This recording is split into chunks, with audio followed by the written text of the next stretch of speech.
খাবার খাওয়ার সময় খাবারটা কি গিলতে অসুবিধা হচ্ছে? যদি হয় এটাকে কিন্তু অবহেলা করবেন না। এটা কিন্তু ইসোফেগাস মানে খাদ্যনালীর ক্যান্সারের লক্ষণ হতে পারে।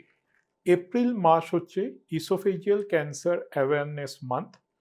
তো চলুন আজকে ইসোফেগাস ক্যান্সারে কি কি উপসর্গ হয় সেগুলো নিয়ে একটু আলোচনা করি।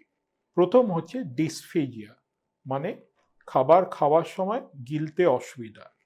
প্রথমে মেনলি সলিড পদার্থ মানে ভাত, মাছ এগুলোতে হয় এবং এটাকে আমরা যদি অবহেলা যদি করতে থাকি তখন লিকুইড খাবার খেতেও কিন্তু অসুবিধা হতে পারে, যেমনি ডাল বা এমনি খাবার জল।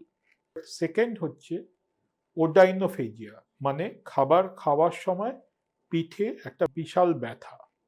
তিন, বারবার একটা অ্যাসিডিটি হচ্ছে বা বুক জ্বালা, এটাও কিন্তু ইসোফেগাস ক্যান্সারের লক্ষণ হতে পারে। চার হচ্ছে এটা কাশি বা হঠাৎ করে গলার স্বর চেঞ্জ হয়ে যাওয়া, এটাও কিন্তু একটা খাদ্যনালীর ক্যান্সারের লক্ষণ হতে পারে।